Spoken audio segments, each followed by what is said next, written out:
Hello there, everyone. Welcome to GodTVRadio, and this particular live stream of GodTVRadio is exclusively on Joshu TV.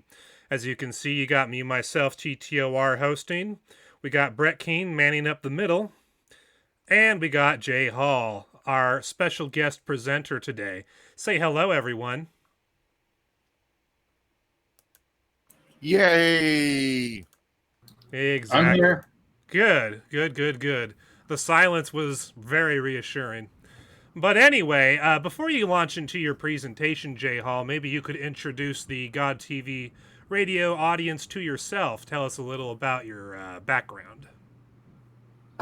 Well, I have been a math professor at Howard College for about 11 years. Recently quit there, and I'm headed off to a Christian school in Oklahoma, outskirts of Oklahoma City, and I'll have more freedom to teach science and math in a way that I feel comfortable with.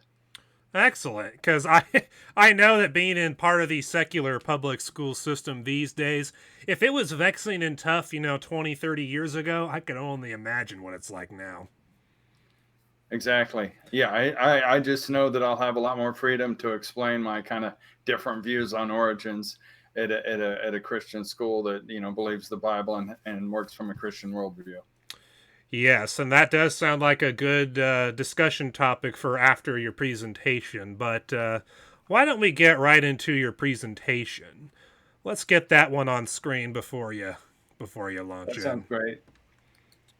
All right, I'll go back to this view. And once Jay gets his PowerPoint shared, there we go. And then he just needs to enter, yes, there we go. Let her rip, Tater Chip. All right. So this is the cover of my latest book, Biological Essentialism. And even a 3-year-old can tell that we have an owl, a gorilla, a hummingbird. The one that's covered up is a little tricky. That's a dolphin. And then a chameleon, a shark, a horse, a crab, a seahorse, and then an elephant. So that's kind of a key thing that even if a 3-year-old can figure that out, maybe there's something to it. And so the basic idea of biological essentialism, that these are specific kinds, as in the Genesis created kinds. But even on the more mainstream academic world, this concept is well respected and it has a long history. And so this is something that I'm trying to bring out. And of course, I'll talk about plants as well. I have a slide about lemons and tangerines and such here in a second. So they're distinct kinds of plants and animals. And you have sexual reproduction and asexual reproduction. So some get into some interesting aspects. But I wanted to put all animals because those are fun, more relatable. And I didn't put a dog or a cat on there like your pets. But even a 3-year-old can tell the difference between dogs and cats. And so that's why I put all these pictures on the cover.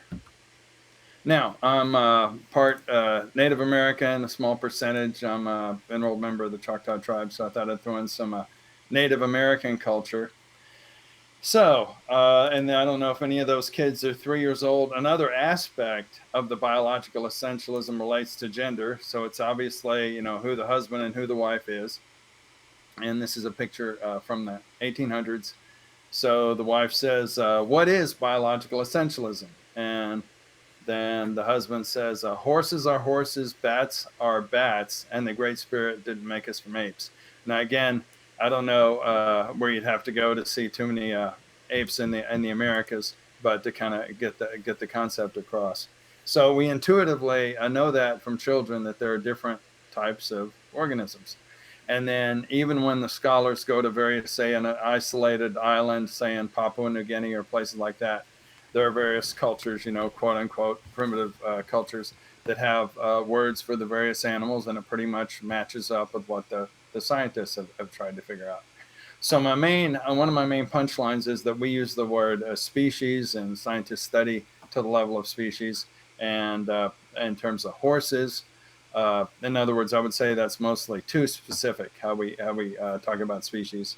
So if we talk about horses, I'm going to say the zebras, and you have the donkeys, and you have hennies, where you have these various hybrids. And even if we go back into the fossils, there are places where you have just the normal horse, as well as, say, the three-toed horse in the same fossil formation. So I'd say all of those horses would be part of the horse. The term I'm trying to introduce as an alternative to species in terms of what is the basic type of life is essential type of life. So when I use the phrase biological essentialism, they have an essence. In other words, what distinguishes them from other organisms. And then we talk about types of this and types of that. And you could think about the periodic table.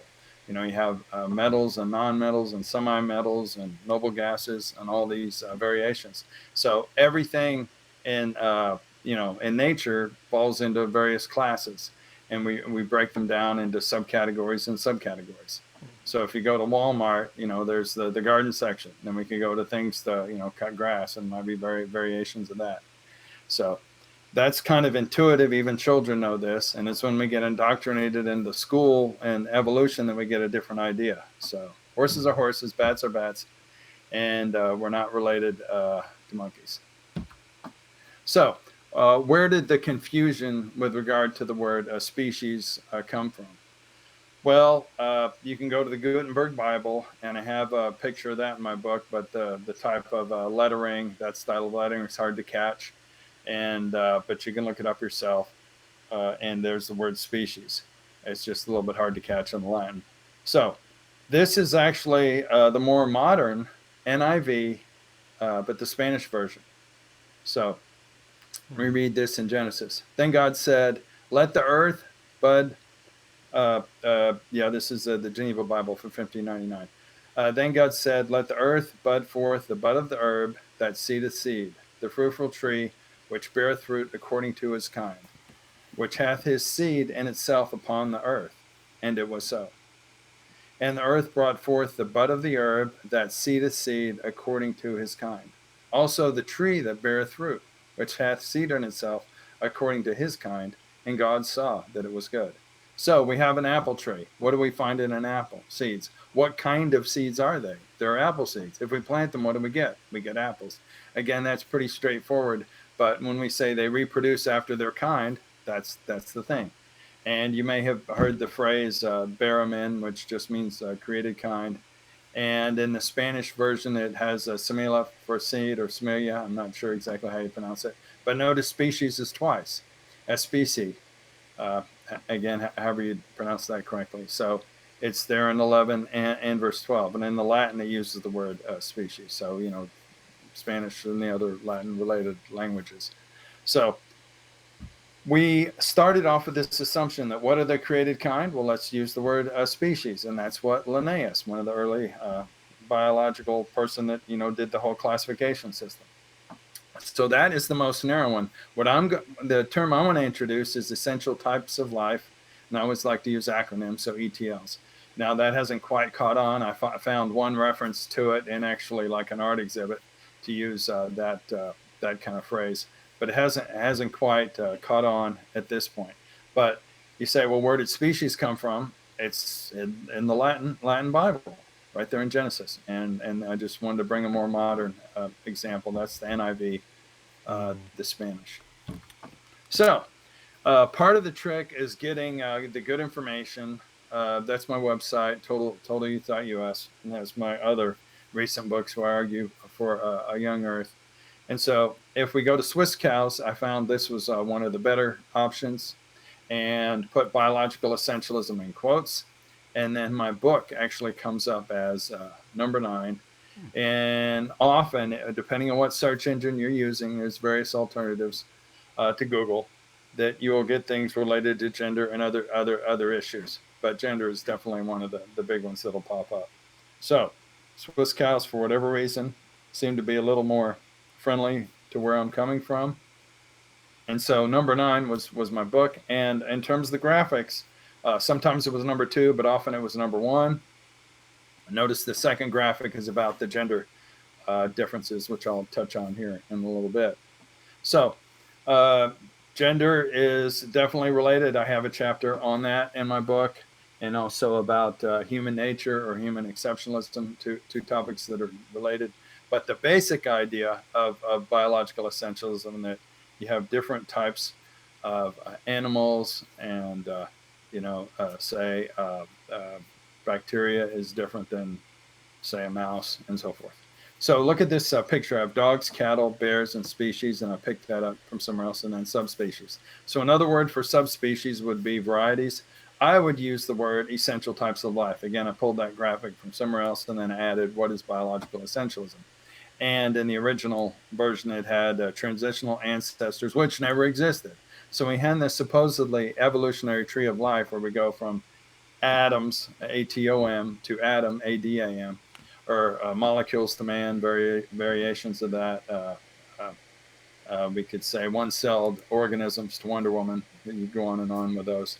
But basically, you come from simple creatures to more and more complex creatures as they change through evolution, and that's the so-called evolutionary tree of life.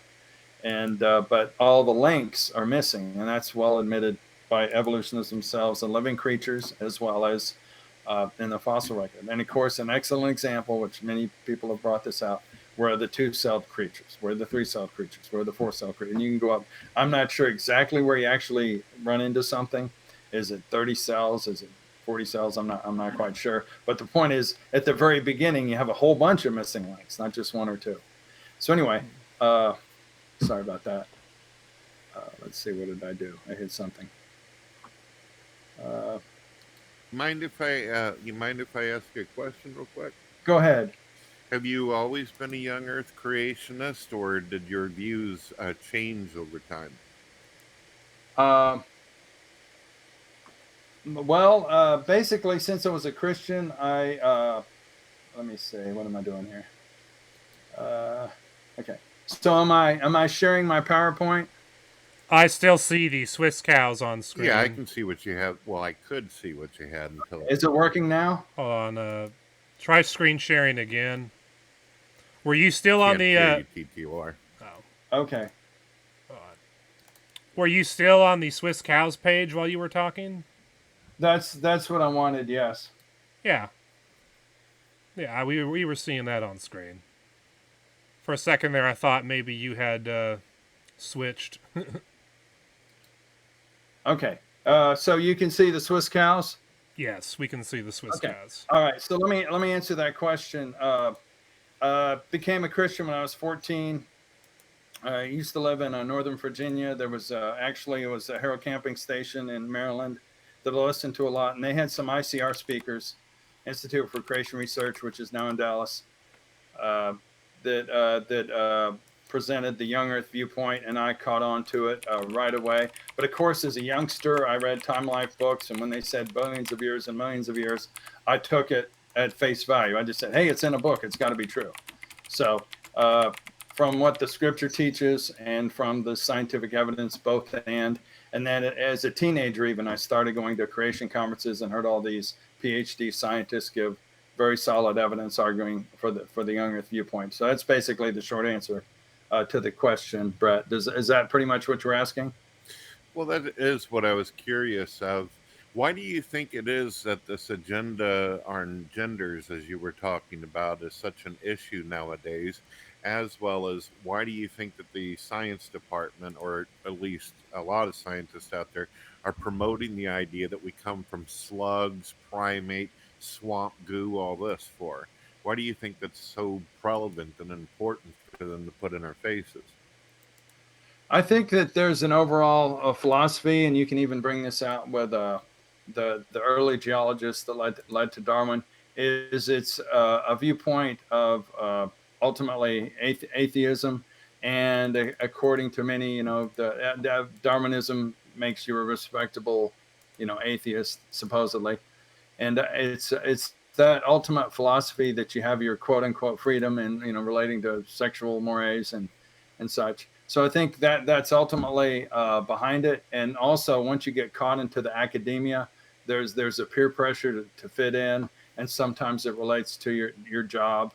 So there's multiple pressures to kind of go along with the idea. But there's many people that there's the intelligent design movement. but at least willing to push back to some extent, and then have a chapter in my book on the meaning of life. And so a handful of Darwinists are willing to admit you basically have no meaning of life, really, once you push the Darwinism viewpoint to the full throttle. You probably know just as well as I that Darwin is quoted many times, especially in his book Descent of Man, that he believed that evolution could only work if there was an intelligent mind, a God that actually allowed this to actually function or happen. Of course, I don't believe evolution to be true any more than you do. However, he did believe he was a theist, even referred to himself as a few times. Yeah, I would say my own viewpoint is that his perspective developed over time. And again, there's different opinions, and you have his what his relatives had to say. So you piece some things together. So, but I understand that there was one edition, The Origin of Species, where he mentioned the creator, and then I think it was at the very first that was left out. So he put that in. So as some people would say, it's not to offend anyone, but I get the idea that you could make the argument that at different points in time, Darwin was a theist. I do understand that. I know you probably already planned on doing this with your presentation, but would you be able to let me know where I can find a copy of your book so I can start working on ordering one? And I'll also be right back in just a moment. Yes. The easiest way would be to go to totalyouth.us, and I have the link there. Which I'm going to mention a little bit later. If you go directly to Barnes and Noble, I would put in quotes biological essentialism, J Hall, JAYHALL, and the whole phrase in quotes. If you go directly to Barnes and Noble, but on totalyouth.us, I have the link that saves you a little bit of trouble. All right. Have you considered getting yourself on Amazon? My two prior books, which are also on the totalyouth.us, were through Amazon. For various reasons, I decided to switch with Barnes and Noble, and I also had some certain issues with them. So I'm almost leaning towards there's a Christian book publisher. Once I get the funds together, I hope to work with, and then even I've even considered doing a home industry of making books from scratch, so to speak. Find a way to thread paper from the quote unquote Xerox machine. But I'm considering various options. But for now, I'm on Amazon and as well as Barnes and Noble. All right, I'll be right back in a moment. I just ran into the song "So Will I." It's a Hillsong tune, and I just wanted to read part of the lyrics. And as you speak, 100 billion creatures catch your breath, evolving in pursuit of what you said. If it all reveals your nature, so will I. And that's the chorus to the song "So Will I." If you're familiar with it, it's pretty catchy tune. And if you go to the official video, there's lots of neat little visual effects. But it basically covers the whole creation. Now, are there 100 billion essential types of life? As the creature that I'm saying is a better term than species. No, it has been estimated that say roughly maybe around 1,400 kinds or essential types of life would fit on the ark. Of course, you have 2 by 2 and you have some in groups of 7. But basically that's a handful because you're limited down to air breathing creatures. And things like balls of ants on material can roll around in the water and survive for good amounts of time. And keep in mind, you have a time where all the earth had water, and then there were times where the waters rose and the waters fell. So it's a certain part of the whole event where the entire earth was completely covered with water. So this is Mark Moore, who's the head of Christopher. There's different versions of the song. They did a version of it, and so I threw him in there. I like their version pretty well. But evolving in pursuit of what you said, what in the world does that mean? Does that mean we started with proto-humans and eventually became humans again? I could try to contact the authors of the thing, but it's just interesting that we have these things, and even in Christian circles, it's like, hold it, what are they talking about evolution for? That's silly. So better terms are variation.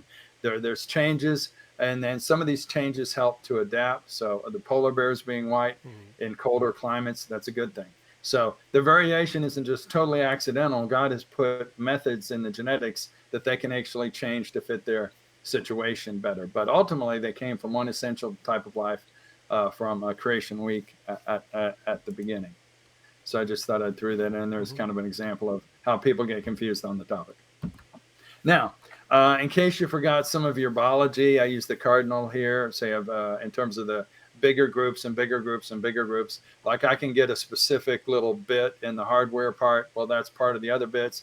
Well, that would go with the drills, and that would go with the hardware tools, and that would go with the more practical side of the Walmart or wherever you want to go, what store you want to pick. So you have broader and broader and broader categories, and then more to the exact thing that you're looking for.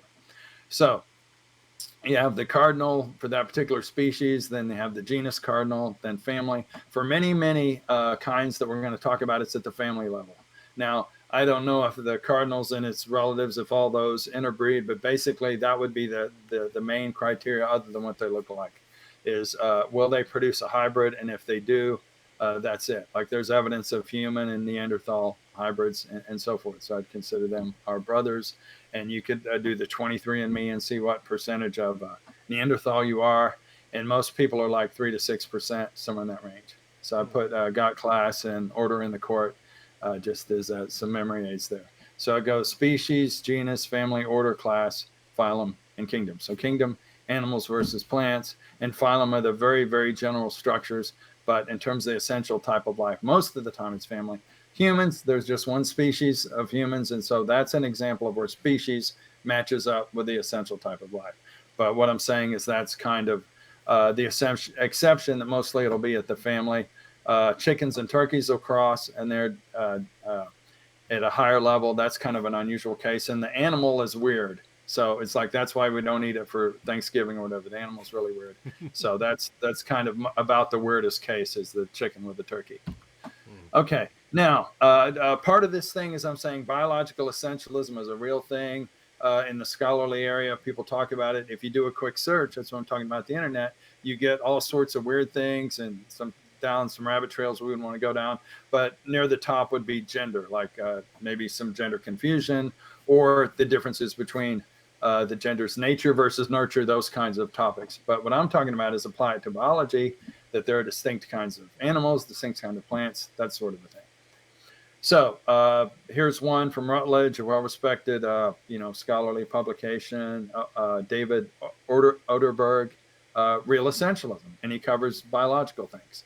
So this is a summary statement. Everything in the world has an essence or nature that fixes its identity. And again, philosophically, that's Aristotle and has similarities to Plato. So sometimes Plato gets tagged with this, sometimes Aristotle. And then he said, humans belong to a hierarchy of living things, from the merely vegetative, which we call plants, through the sentient, which we call animals, to the rational, which is the humans.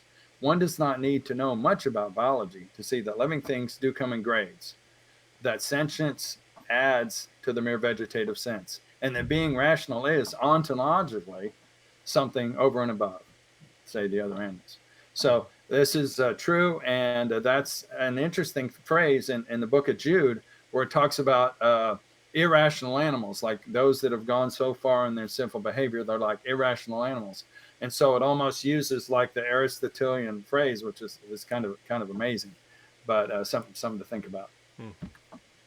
So Ernst Mayr, one of the most famous evolutionists, he passed in 2005, wrote many books, studied birds, but then also in general, systematics means you're categorizing the organisms. And there's also a phrase, cladistics, where they base it on evolution. So you could base it on, you could measure each little bone and how one thing's connected to the other and put numbers to it. That's might be called a numerical classification, and that was kind of in a heyday for a while. But more lately, it's often based on evolution. It's assuming evolution to kind of prove evolution. It's kind of crazy. But if you've heard that phrase, cladistics, it's kind of systematics. So Mayr was known as a zoologist in the picture with a bunch of different monkeys. But again, many monkeys will interbreed with one another, and I'm not going to put them all together. I'm sure there's several essential types of life within that thing, like an orangutan versus a gorilla and that sort of thing. But in terms of your basic chimps, I don't think there's tons and tons of different essential types of that. So I think the species is way too narrow. It's at a higher level in terms of what were the created kinds, which I'm labeling essential types of life. Mayer said this: Essentialism was almost universally held worldview from the ancients until Darwin. Founded by the Pythagoreans and Plato, essentialism taught that all seemingly variable phenomena of nature should be sorted into classes. This essence is constant and variable, and sharply demarcated against all other such essences. Each kind, each type, each species is believed to have been separately created, and all now living members of a species are believed to be the descendants of the first pair created by God. A species was considered by the essentialists to be such a class and was referred to by the philosophers as a natural kind. Now, we often hear the phrase Genesis kinds and this kind of thing, but in the academic world, it's often phrased as natural kind. So what I'm saying is natural kind, essential type of life, and all these other phrases are the same thing. It's just that how we use species now is not, doesn't match up to that. And even Linnaeus, as he studied this more, realized that from his even own classification that he's, I think I'm getting a little bit too narrow on my classification towards later in his life. Did you have a question? No, not at all. I was just agreeing with you. All right, cool. So do your own research. I'm saying yeah. So apparently some of the mainstream media, no, don't do that. Don't do that. Don't do your own research. You might find out something.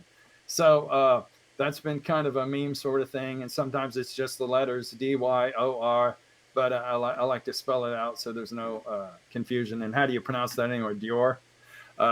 But anyway, here are some terms that, like I say, do your own research, and you'll see that this is a long-standing academic position. It's often refuted because many of the scholars are Darwinists, and so they're refuting what this older position, this traditional position was. But even Ernst Mayr admitted for the longest time, this was the academic position, biological essentialism. So you can do essential types of life in a search, but don't include insurance, don't include coaches, because that'll bring up those topics. Fixity of species is a long-standing term, meaning that there are certain types of organisms that they stay the same and they don't vary beyond their limits. But again, I'm saying it's not actually species, it's more broader. But historically, that's the phrase to look at some older scholars that defend that position. Natural kinds was just mentioned. Human exceptionalism means humans are special. Humans build skyscrapers, they make libraries, they read books, or well, at least some of us read books. The species problem means the word species is so iffy because many of these different species interbreed. So are they really, that special? So even defining a species is a well-recognized issue. So if you look at the species problem, it'll pull up articles on that. And just what are we saying? There's limits to variation. That's an easy way to say it. And topology means there's types of life, and going back to Plato especially. Philosophy of biology is where you will see this. If you combine that with biological essentialism, you see tons and tons of articles. So in other words, they actually study this stuff, even though they're fighting against it. They know this is the traditional position, so they're right on it. And sometimes it's abbreviated as bio-essentialism. And really, this is just a synonym for Aristotle's biology. He thought that cats were cats, bats were bats, and so on.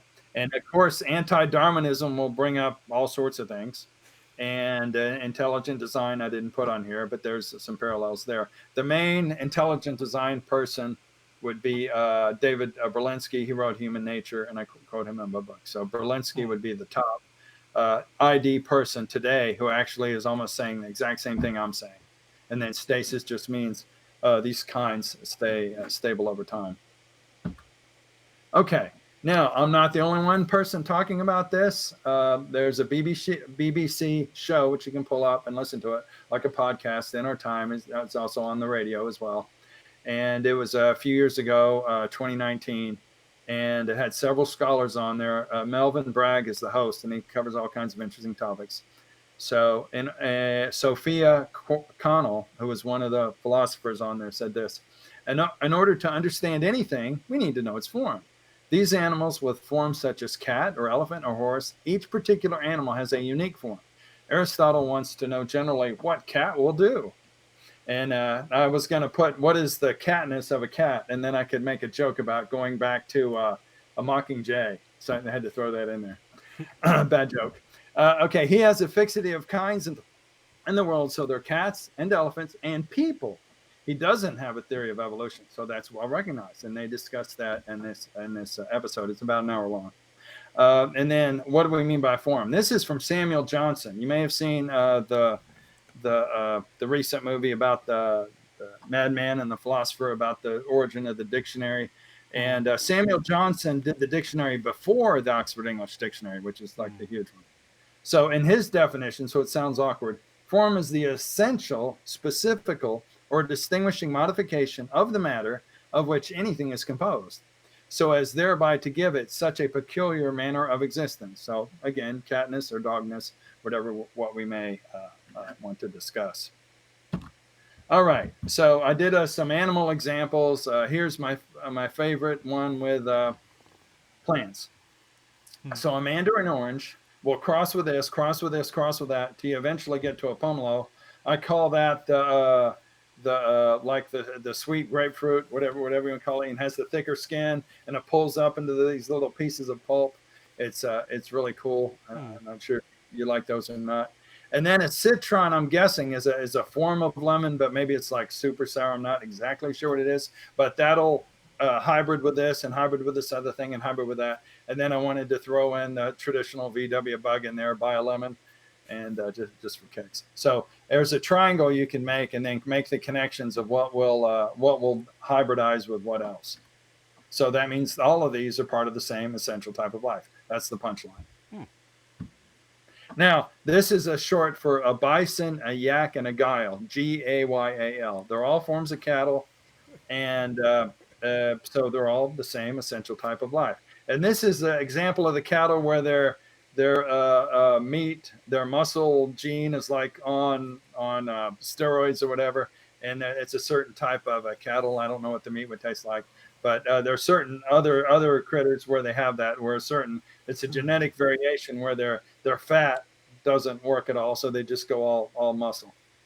So anyway, the bison, the yak, and the guile would form one essential type of life. You could just call it the cattle kind.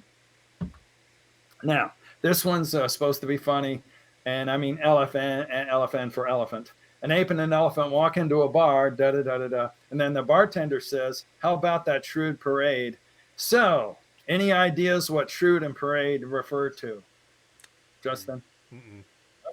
There's different groups word, like there's a word for geese, or probably a word for a bunch of snakes and so forth. They use a certain group word for different animals. So I'm thinking, unless I have a vice versa, shrewd refers to a bunch of, or shrew maybe, refers to a bunch of elephants, and then I think parade refers to a bunch of apes. So those are the group words for those particular animals. Yeah. All right. Now I want to cover men versus women, and then what's special about mankind. Because according to evolution, we're just meat machines.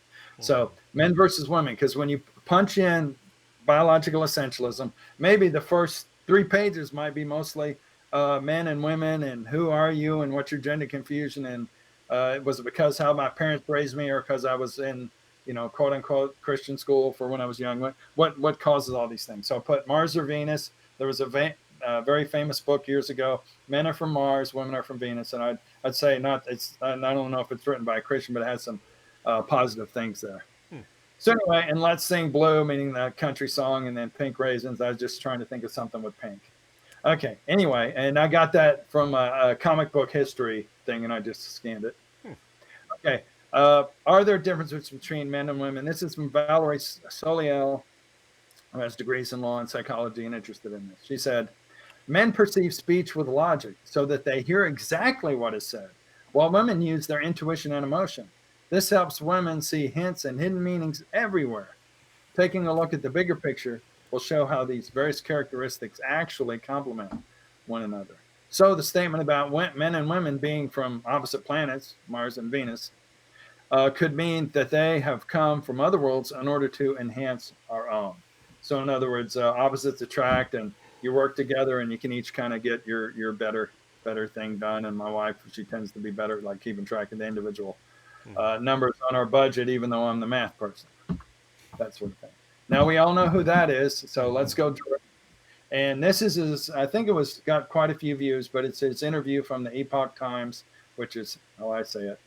But anyway, this is what Jordan said. Postmodernists are always criticizing what they call biological essentialism. Hey, there it is. Such as saying, on average, women have a different set of interests than men. And that's been my experience. And that's not socio-cultural. In other words, it's not just from their particular country they came from. It's universal in all cultures. Men are different than women. Pretty much all cultures have a tradition of weddings and how those should go. There are different customs on how they do that, but it's universal pretty much. They say that's biological essentialism. That's wrong. So even the phrase biological essentialism is almost like, quote unquote, a bad word. It's almost like an insult in a lot of circles, especially on the internet.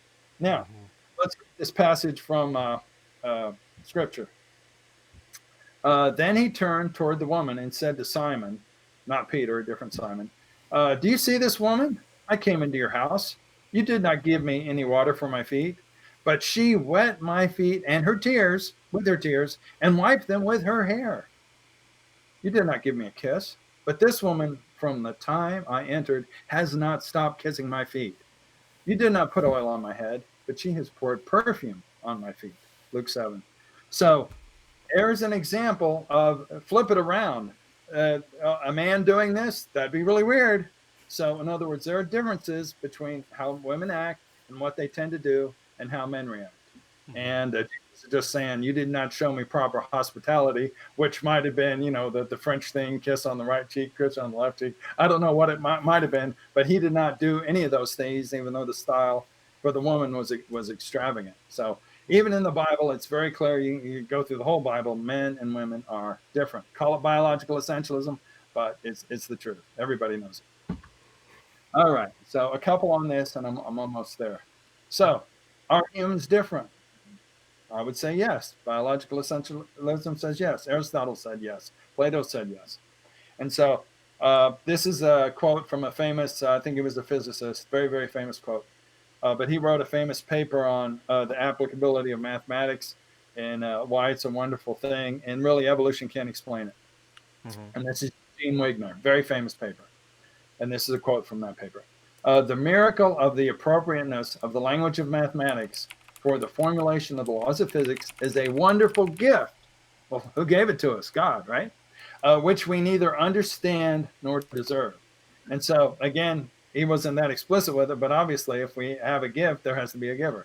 And the equation there is just the more general equation for gravity. So not just, the 32 feet per second squared related to the Earth, but of any two bodies, that would be the equation for gravity, but you still have the inverse law for the distance squared, r squared. And then this is from a Nobel Prize winner. You say, well, none of the smart scientists believe in the soul or this and that, or that humans are special, made in the image of God. Well, Martin Luther King made a famous statement that we're image bearers. So here's what Sir John Eccles said, who died in 1997. There's a fundamental mystery in my personal experience transcending the biological account of the development of my body and my brain. That belief, of course, is in keeping with the religious concept of the soul and with its special creation by God. So it almost sounds like he accepted some kind of form of evolution, but in terms of our inner being, that had to have been made by God because humans are special. And, we believe in the afterlife and that sort of thing. So he won the 1963 Nobel Prize in medicine, almost there. So can we tell what humans are? And, there's the do androids dream of electric sheep and Blade Runner and all this? Well, will we ever get to that point? So again, I'm trying to be humorous here. So they all look human, right? But, at what point will it be saying, are you human? Human, right? Is it human? Almost like the COVID thing. And I might take your hand, but first, are you human? And so you say, well, no one's gone that far. No one's gone that far. Well, go ask Jonathan John. Listen to these words carefully. The task of ascertaining whether and how human beings are unique presupposes that we know what human beings are. If we cannot identify human beings, we are unable to compare them against non-human beings. Recently, there have been attempts to salvage biological essentialism, both by philosophers of biology and by neo-scholastic metaphysicians. That means people that follow, say, like Aquinas, who would go back to Aristotle. That's what that phrase means. In this paper, I argue that these attempts to defend biological essentialism are insufficient. for the purposes of getting the quest for human uniqueness off the ground. Jonathan John, who works for the Institute of Cognitive and Evolutionary Anthropology at Oxford. So I think I've tried to contact him. I haven't, as far as I know, I haven't sent him my book, but I think I have tried to contact him. I don't think he's responded. And finally, if you do go to Barnes and Noble, put the whole thing in quotes, or you may get some things that are a little bit unexpected. So, Biological Essentialism, J. Hall, the whole thing in quotes. And then the easy way is just go directly to my site, totallyouth.us, and there's links to my last 3 books. It makes it easy. And then if you do want a free sample of chapter 1, just shoot me an email at deeptimeskeptic@protonmail.com, or on the very first top of my webpage there, totallyyouth.us, there's a contact button. Send me a contact. I will send you a free sample copy of chapter 1. And that's pretty much the whole thing. Sorry it took so long. No, not a problem at all. You actually took about as long as you said you were going to, so you did good. Alrighty. You do not need to screen share anymore. Okay. And I'm going to go ahead and send out the room link to someone who I think will be interested in joining us. Hopefully Brett will come back soon enough. All right. There you go. How does that look? You look great as a letter in a circle. All right, I'll send this to him. Oops. If you want to, yes, you can. Yeah, I don't know if Brett left because his internet conked out or if he had something to go do, but yeah, I'm sure he'll be back soon if he can. But Gotcha. He may have just gone to watch outside the room just to see what it looked like. Right. Oops, I just need to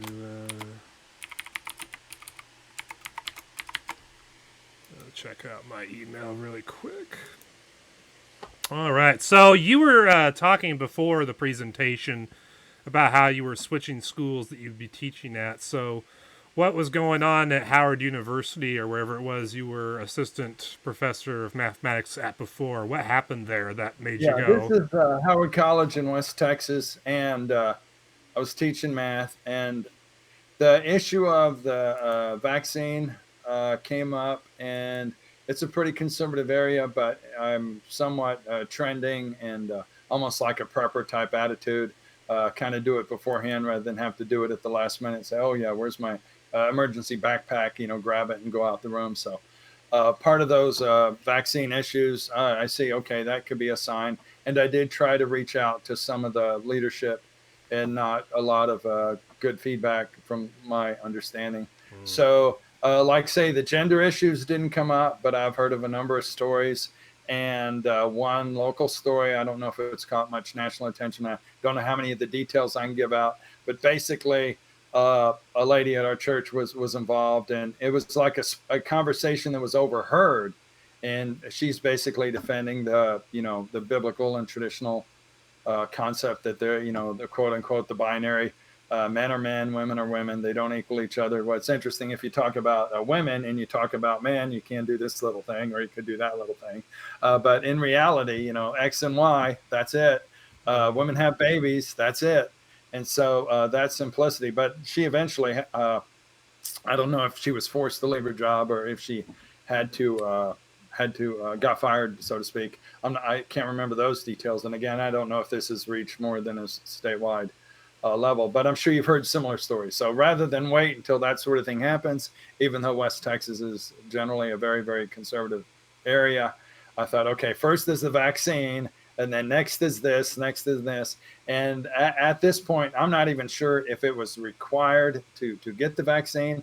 I'm just saying the way the overall framework and like we had to wear a mask or a hood, at least that the worst part of it, we had to, do the temperature scan thing. And, I think that was totally, even once it became clear that this wasn't what it was alleged to be, I felt, I don't want to quit in the middle of a semester when they say, okay, this is Sally, call her Fred. I didn't want to wait till I had that crisis moment. Right. I get it. So yeah, that is interesting. But speaking of biology and people's problems with it, I'm sure you're aware of our far lefty politicians today who are telling everyone that we don't even know what a biological woman is. And Yeah, yet, it's absolutely crazy, and that's why I wanted to throw in that quote from John, because it's like, okay, you don't know what a woman is. Do you even know what a human being is? I right. mean, at what point does this get so ridiculous that pretty much everybody that thinks for themselves can Yeah. see the insanity of all this? Basically, in order to defend the trans movement that's now in vogue in 2022, they literally have to throw women under the bus by challenging whether or not we can even know biologically what a woman is. I mean, I would be incredibly insulted if I was a woman, I would think. Exactly, and they take all their sports awards away. And It's their terrible. scholarships and their opportunities at other places that normally would go to them. And yeah, it's downright disgusting. It's the antithesis of everything feminists claim to be about, but they seem to be part of the bend over backwards and celebrate the trans people crowd that's literally destroying women as far as Yeah, their very much. career and sports opportunities go. Exactly. And I do like to watch soccer. I find that entertaining. But anyway, I was gonna make a comment Hmm. that if I could call my insurance for my car and call them up and say, I identify as a unicorn. Can I get a discount? I'm not sure that that would fly. Of course, then they would say that, and you could be like, "You're a bigot. You're discriminating against my kind." That's right. Yeah, Facebook years ago figured out what an issue this was, and so they just put fill in the blank for the gender spot in your profile. Crazy. Yeah, something that I will never do on my sites. There you But go. yes, so it seems biological essentialism is pretty straightforward. You can basically figure out what something is just by looking at it. Am I getting that picture accurate, or is there a little That more to that it? is correct until you get to the marsupials, because it's Mm, clear that the marsupials, even though they look very much, what is it, marmot and these other type of creatures, but take the platypus. The platypus is like it, and it's been recently found out that under, I think it's ultraviolet light or whichever end of the spectrum it is, they glow green. Well, I've been in different kinds of light, in different situations, and mm, as far as I know, I don't glow green. But that's besides all the other things of the platypus, electrical properties and the duck bill and laying eggs, da da da da da. So it's like you don't have to come up with a hundred examples or a dozen examples. Evolutionists can't explain the platypus. no, they usually can't. Of course, they usually can't explain a whole number of things, but that doesn't stop them from believing their worldview. That's right, because it's fundamentally ultimate presuppositions and worldview, and those sorts of things, and that you're stuck on your basically your religion that you've chosen, even if it is you're worshiping yourself or some form of agnosticism or atheism, because you're really evading the question. I mean, everything had to come from somewhere. So, I mean, even someone like Aristotle understood there had to be an unmoved mover. Did he Yep. believe in a personal God who loves us? No, but I'm just saying he was able through let's think about this, come to a large part of the truth, including the biological part of it. Yeah. And when we're talking about the evolutionist camp, we're talking about people who are so high in their integrity and honesty that members of their community, like Scott C. Todd in Nature magazine in 1999, said that even if all of the evidence supports intelligent design, creation, whatever, we'll just throw it out, and it's not allowed to be considered a scientific hypothesis because it's not a naturalistic explanation of origins. So, because it's not something they want, they will literally throw out all the evidence that supports it, even if it's all the evidence. So, yeah, when Indeed. we're And dealing with these people, we're not dealing with people who have a lot of integrity or honesty, or dealing with evidence in a manner that is consistent and honest. yeah, that's very true. And what I like to say is that the foundations of science, the fundamental principles that we can see the world. We pretty much have a sense that our observations are true, and that applying logic, and that it all seems to fit together. It's, the atoms are everywhere. They're all the same. Maybe God made them that way. So that all the fundamental assumptions that what the universe is like yesterday will be what it's like today, that kind of uniformity, all come from Christian principles, and a number of philosophers of science readily acknowledge that. And so there's history, there's philosophy, there's your conscience. Romans talks about the stars, the creation gives evidence of the Creator, and that we're without excuse, and that our conscience condemns us whether we do right or wrong.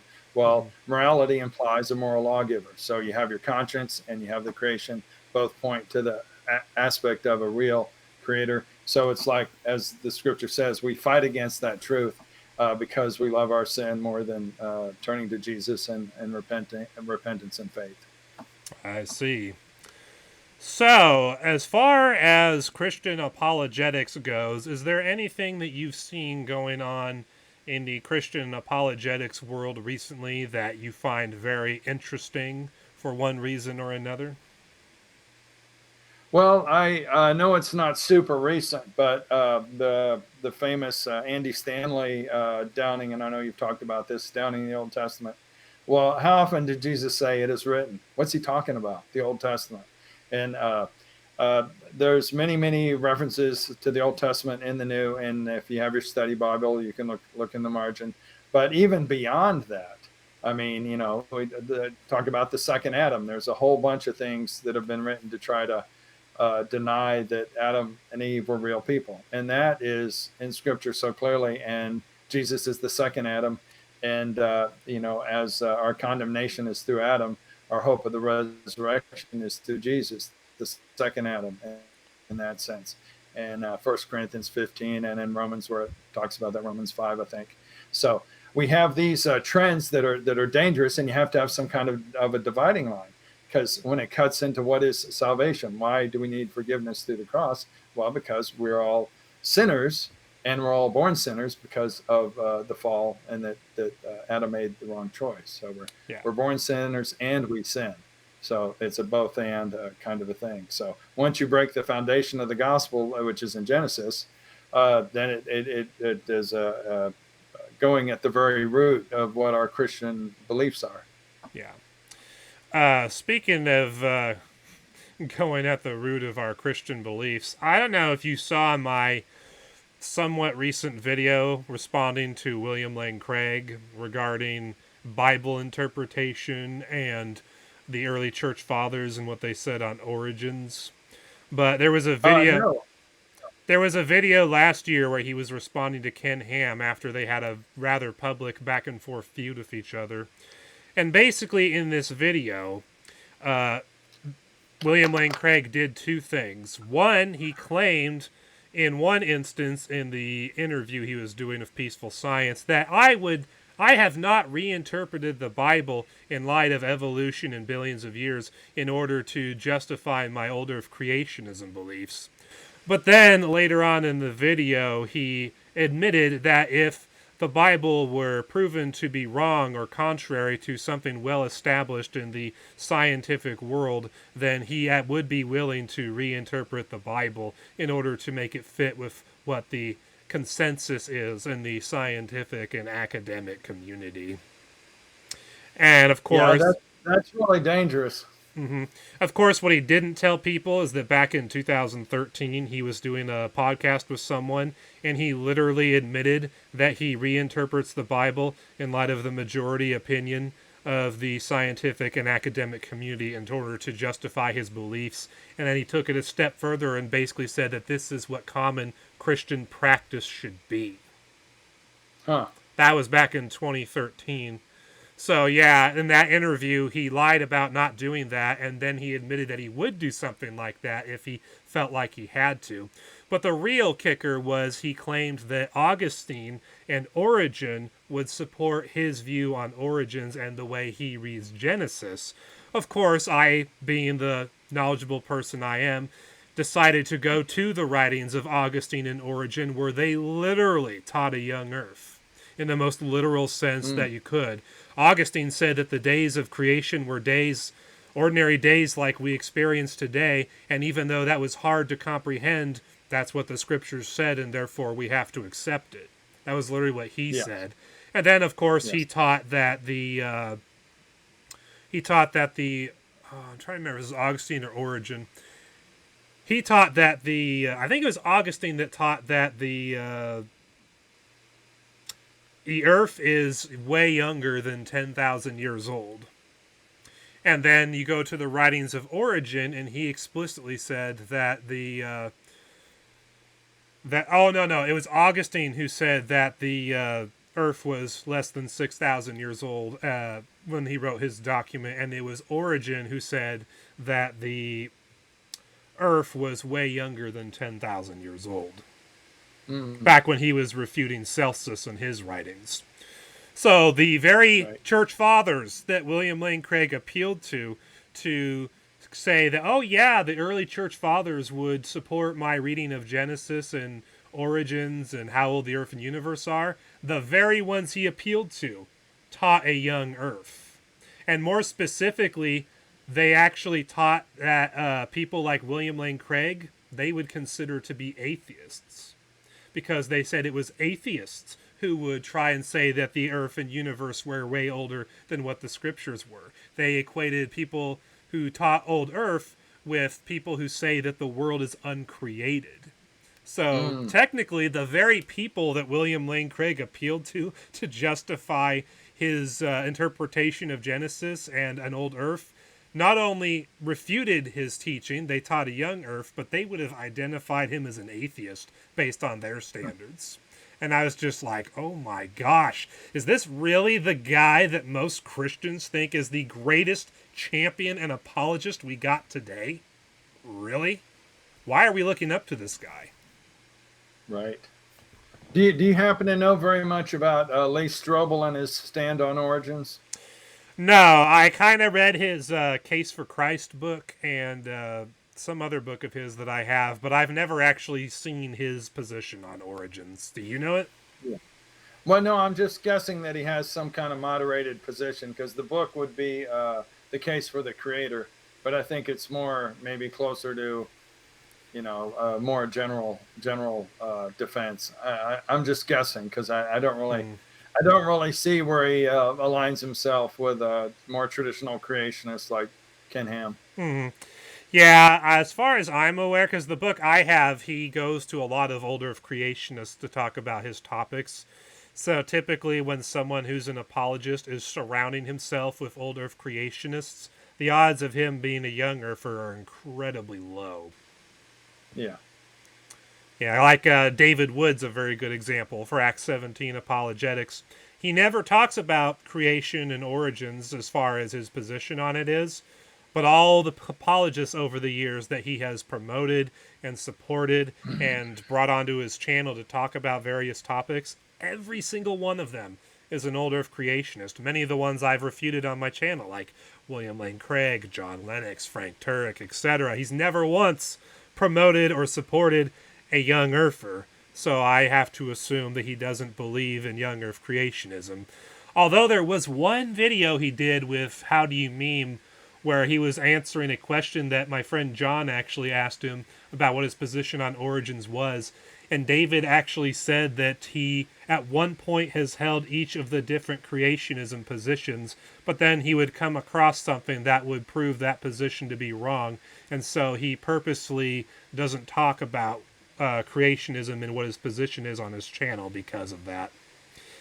And then, of course, because he's so busy with refuting Islam, and because he's just announced today that he's in the process of creating his own media network where he actually doesn't just host his content, but he hosts the content of other apologists, I assume he's probably too busy to figure out where he really stands on the issue of origins. Mm-hmm. But because of the company he keeps, I have to assume he tends to line up with the old Earth position. Plus, there's a funny story from back in 2017 where I used to be in the Facebook group that his wife ran. That was the official Act 17 group. And the rules of the group said that you could talk about anything as long as it pertains to the gospel. And so I tried talking in the group about how young earth creationism affects the gospel message of salvation, how it relates to it. And I got told that I was not following the rules of the group. And then after I pointed out that I actually was following the rules and how I was following the rules, she literally called me a bore. And then about 5 minutes later, I was booted from the group permanently. Uh-oh.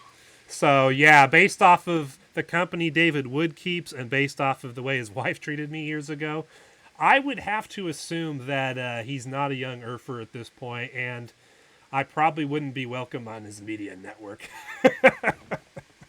Gotcha. So yeah, there is all that. Yeah, I mean, there's Christian radio. There's a lot of things, and there's some variation, but it seems like certain because you have because I'm real big on the radio. You have the ICR show, Science, Scripture, and Salvation. You have the little short segments, say from Dave Reeves and Answers in Genesis, and then you have Creation Moments. There's several things on there. Probably a few I'm forgetting. The because some of these creationists that used to be with either ICR or Answers in Genesis have started their own ministries and have their own radio presence. But I'm real big on AM Christian radio. Do you think that that's a good thing to invest in long term in light of all the tech censorship going on? Yeah, and it's a thing that you can pick up when you're driving down the road. And I know a lot of younger people, they're catching up on all their podcasts, but I will flip through the AM radio and pick up some of the political things and some of the Christian things. And it's just that there's a lot of transition and a lot of things that are hard to keep up with. Like Nathan Jensen, his alternative, he wrote one book, like an alternative to the origin of species. And then his latest one is Traced. And to me, if you've seen, there's several interviews, like, video to make it easier to pick out. But Nathan Jensen's or Jensen's, I forget exactly how you say his name, but with Answers in Genesis, his study of the genetics traces basically, it's not including everything in the Tower of Babel, but basically start today and go backwards, because the evolutionists have a timeline, and you can make a time measure, relatively speaking, from the change in the mutations, that it absolutely fits with the Genesis interpretation and totally blows up the evolutionary thing. To me, it's almost like a silver bullet. But I don't know if you're familiar with his latest book, Traced. No, I unfortunately am not. I haven't got it myself, but I'm just saying I've watched a number of interviews, and it's like really mind-blowing. It's very good. I'll have to look into that one for sure. So, as far as alt tech goes, are you aware of all the different things going on lately? No, I especially like when I did the thing on the Swiss cows, I especially like new search engines, or maybe new browsers or new social media that I can see. Like on certain ones, I'm getting interactions, and I don't seem to be shadow banned, and Right. da da da da da. So I'm real interested, and I try to add content to even like ones that I heard about yesterday. Again, it's impossible to keep up with all of them, but from time to time, I kind of, okay, now let's try to get in some more alternative social media, or check out an alternative search engine. Right. Have you?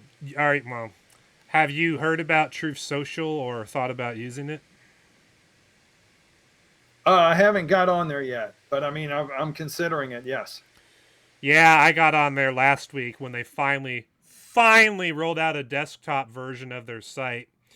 The positives I'd say about it is, in format and functionality, it's almost a perfect clone of Twitter, even though it's built on the Mastodon script. And because it's on the Mastodon script, you can actually download it to your phone as a progressive web app off of a web browser. You can do the same thing with a tablet. So whenever they roll out an app for the Android store, and you don't even need to get an iPhone app, you literally can just download it to your phone off of a browser. I consider that to be a very positive thing because of the fact that Google and Microsoft or Google and Apple own 95% of the app marketplace between their two stores, and they do a lot of censoring there. So those are the positive things I can say about Truth Social. The negative things is, one, they make you give a phone number to use the site, and two, there are a lot of bots. I had like Mm. I had like 50 bots start following me like almost immediately after I signed up. And then that one real person who followed me and actually interacted with me, and then like all the bots just disappeared and started unfollowing my account after like 10 hours or something. So like I got like 55 followers in the first few, like a couple hours after I signed up and signed in, but then now I'm down to like 19 or 20 or something like that. But What do you yeah. think of mines? Which one? Mines? I was actually a big user of mines in 2016, 17, 18, well, 2017 and 2018. But then they started doing funky stuff censorship wise, and they, like, David Wood was one of the people that got censored by mines. And also their app started getting really bad, although they managed to fix it more recently. But between the buggy issues on their site they didn't fix for years and the censorship they have engaged in, their web traffic has basically died. They've been steadily getting between 1 to 1.5 million site visits every month for the last couple of years, which, if you're getting that many visits with as much visibility as they got years ago and as much as they've been promoted by other popular creators, that's a dead Mm. site. Same thing happened to Parlay. They were getting jumbo traffic for a while there at the end of 2020, beginning of 2021. But then ever since they came back online and they're rolling out all the same AI censorship systems that big tech uses, they get the same amount of traffic as Minds does. Basically, very few people use it. Gotcha. So yeah, Minds used to be a cool social media site. Like I really liked using it when I first started years ago, but yeah, over time it's dead. I hardly get any interaction there at all, and yeah, it's just not that fun to use. Even though they have technically managed to improve the site's functionality and user interface over the last year or so, but yeah, it's just it's dead at this point. This So overall, in both directions, you interacting with other people and other people interacting with you. Overall, what site do you think is the most liveliest for your material? well, Joshu TV can be a pretty good one because you can actually get a lot of views on videos and you can get people commenting on your stuff, and I still get a little bit of engagement on BitChute and Gab, and sometimes I get a little bit of engagement on Getter.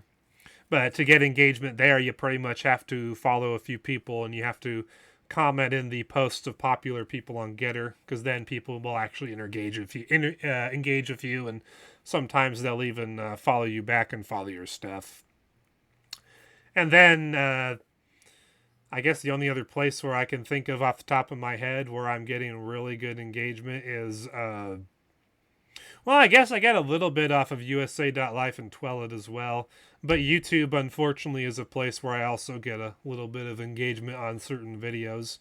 Usually the ones dealing with creation, evolution, or the ones dealing with more trendy topics. But yeah, I don't have like one place where I get a ton of engagement anymore. I'm like getting engagement spread out across different stuff, which I don't know if that will change in the near future when I roll out Quarter, which is my own YouTube alternative. But yeah, there's a general set of sites that there you can get some engagement in.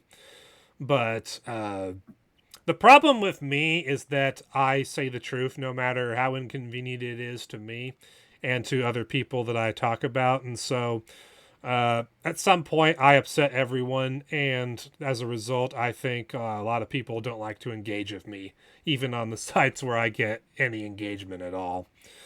But I can't live for engagement because I've seen what happens to people when they do. It's basically a drug, especially with the endorphins and the what's the word? The adrenaline and the not the morphine, dopamine. The dopamine addictions that people can get off of social media engagement, especially as they get more and more of it. Yeah, Yeah, I'm not a fan of that, and I don't want to be that kind of that's person.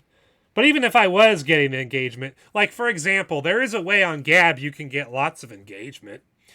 Just make a post or comment on someone else's post that bigotry against all people, including Jews, is wrong. And within a couple hours, you'll probably get 200 to 300 notifications, mostly people telling you that you're a Fed or calling you, a Zionist or a Jew lover or saying something about you in one way or another in an attempt to get you banned from the site. That's a good way to get a lot of engagement on Gab. Yeah. But talk about creation evolution, maybe a couple of people interact with you, but that's it. I mean, I have 1,300 followers now on Gab, and I used to get in the past quite a bit of engagement, especially when I was promoted by Gab's CEO occasionally back before he showed his true colors. But yeah, ever since I started putting a spotlight on that, my engagement there has gone way down. And same thing with BitChute. I used to get way more engagement there than I do now, and now, of course, I get hardly any, but I guess that's what I get when I make a whole series of videos exposing all of their censorship and their shenanigans and how they lie to everybody about what they're using your fan donations for. So, I know, I guess people don't like to have the boat rocked, even if the criticism is true. But yeah, I don't know. These days, it's hard to have much faith in any social media site, alt tech or big tech, which has forced me to the position where I have to make my own, which I started that process at the end of 2020 of Creation Social, and I'm going to be continuing that process by rolling out my own YouTube alternative soon. But Where did the name come from? From the word camcorder. I just took the first 3 letters off.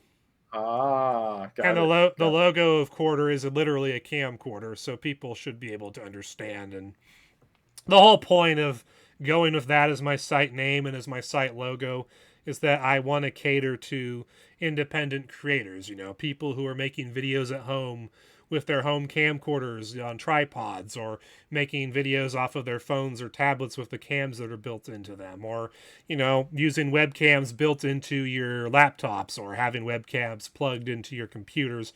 It's all about becoming what YouTube used to be back in the mid 2000s, when it was new and growing and popular and everyone loved it. Basically a place for independent people like ourselves to do our content, to talk about what we want to talk about, whether it be news or politics or religion or ASMR or gaming or food, sports, whatever the interest is. Basically, I want user-generated content. I want independent creators. I'm not out to cater to globalist corporations or big media corporations or anything like what YouTube caters to these days as for their revenue stream.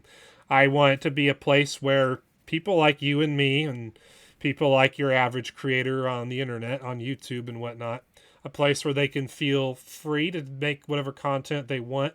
They don't have to worry about being censored or about being shadow banned or having their videos or streams taken down by automated systems, or having these totally bogus copyright strikes against their videos. Like if you want to show a 3-minute clip from a movie that illustrates your point, or you want to show 6 such clips in like a multiple hour live stream, you're not going to get banned from YouTube like I did recently.